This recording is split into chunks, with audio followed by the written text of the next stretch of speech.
So I'm late to the table on this one. So it's Forbes breaking news. 5 million subs. So breaking news: Trump, South Africa president. Nah. How about South African president? Blah blah blah.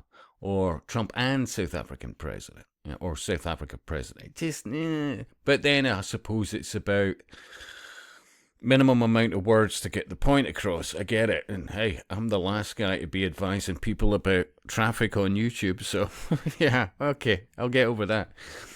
So have shocking argument about white farmer death claims. And I can confess I haven't watched the entire 24 minutes and 30 seconds, but I would say fair play to them for seemingly uncut. Because any clips you've seen in the last day or so, they've been pretty cut, but then you could add to that, well, there's this thing called,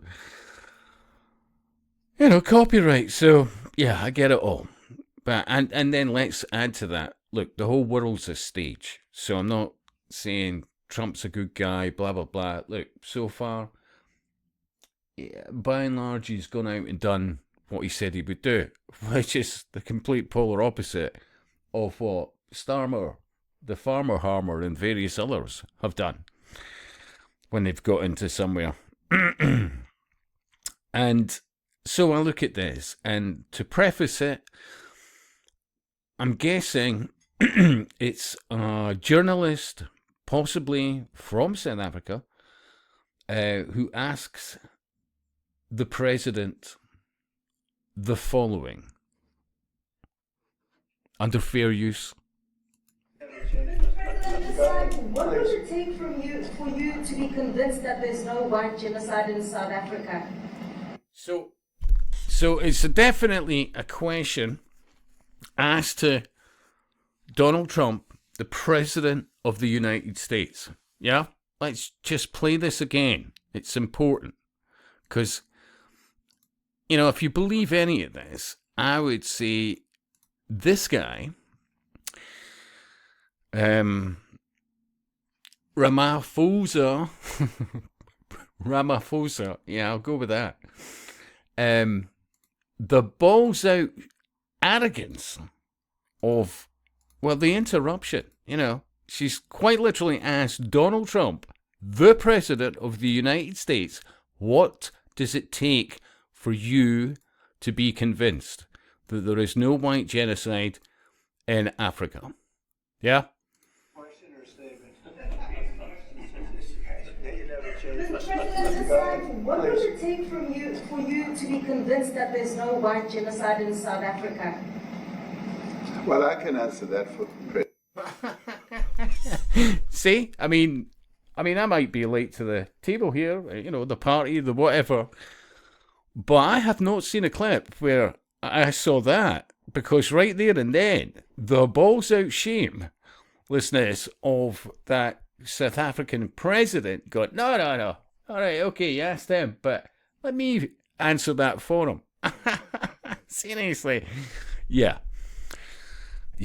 And I look at President Trump's face. Oh, yeah. Oh, it was at that point. Yeah, let's carry on. Look at his face. For him, no, seriously. I'd rather have him answer. Yeah, I'd rather answer. It will be. Our president will respond to you. Thank you, Mr. President. It will take President Trump listening to the voice. It's not getting any better, is it? It really isn't getting any better at all. Seriously. Who is this guy? Oh. Of South Africans, some of whom are his good friends, like those who are here.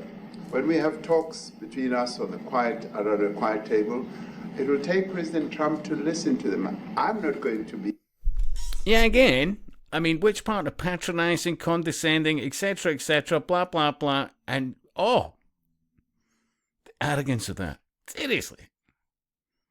He must be looking at, like various aides around him and all the rest of it, like, hey, we planned for this. Cue something up. Anyway, let's carry on. Be repeating what I've been saying. I would say if there was Afrikaner farmer genocide, I can bet you these three gentlemen would not be here, including my Minister of Agriculture. He would not be with me. So it'll take him, President Trump, listening to that. Yeah, again, I mean, like, 3 times the guy's backslapped him right across the face, you know, with this, it takes Trump listening, blah, blah. I mean, really, what the fuck? This is the best guy they could have in South Africa as the president. Seriously, come on. Their stories to their perspective. That is the answer to your question. But, Mr. President, I must say that we have, wait. We have thousands of stories talking about it. Sure. And we have documentaries, we have news stories, and that, is Natalie here, somebody here to turn that? I could show you a couple of things, and it has to be responded to. Yeah, sure. Let me see the articles, please, if you would, and turn the lights down. I mean, let's be honest. After the utter piss take this guy, seriously, and they're surprised that this was coming up. Oh, seriously, this was, yeah, we're going full DEFCON, blah blah blah. Yeah, he fucked up massively. Oh, let's just see the part where he just. Oh, it's right. Let's play. You never changed. Mr. President, decide what would it take for you to be convinced that there's no white genocide in South Africa? Well, I can answer that for President. So it's the decision by him started there.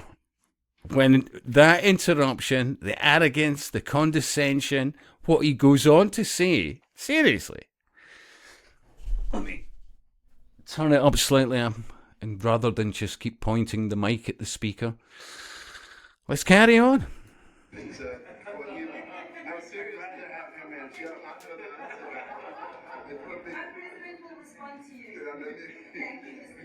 It will take President Trump listening to the voices of South Africans, some of whom are his good friends, like those who are here.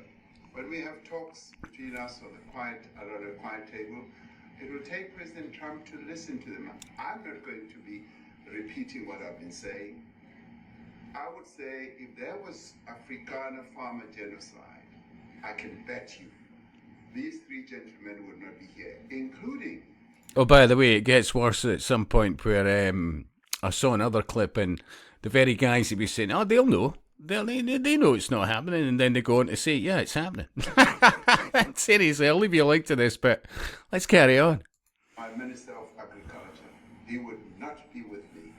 So it'll take him, President Trump, listening to. I mean, that's another 3 backhanders to the face. The level of insult. Seriously.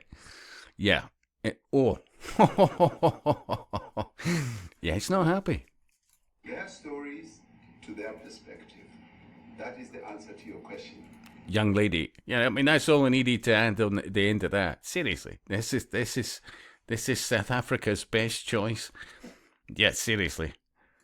But, Mr. President, I must say that we have, wait. No. I've just heard some pile of piss here, and that's about to change. We have thousands of stories talking about it. Sure. And we have documentaries, we have news stories, and is Natalie here, somebody here to turn that? I could show you a couple of things, and it has to be responded to. Yeah, sure. Damn right he does, yeah. Let me see the articles, please, if you would, and turn the lights down. Turn the lights down. Because let's just, honestly, after what this guy has done to this guy, we're going for it. Put this on, it's right behind you. He has fucking zero idea where this is going. you. With or without you, people are going to occupy land. We require no permission from you, from the president, from no one. We don't care. We can do whatever you want to do. Who are you to tell us whether we can occupy land or not? We are going to occupy land. South Africa occupy land. That's who we are. Now remember, this happened in Rhodesia, what was it, circa around about 2000? Yeah? And they murdered, raped, pillaged white farmers, the productive members of society that were providing the food for most of the country. And what happened there? And what historically happened after that? Seriously. And they're pulling the same stunt in South Africa. And they have been doing for years, but most people are blissfully unaware of this.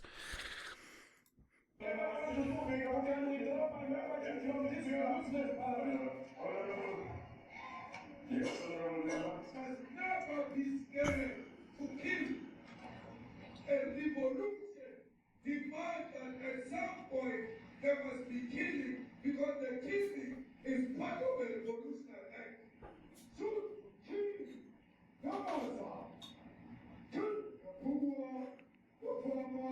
and he gives other examples, seriously. And there he's like, anyway, I'll leave you the link to it, as I said.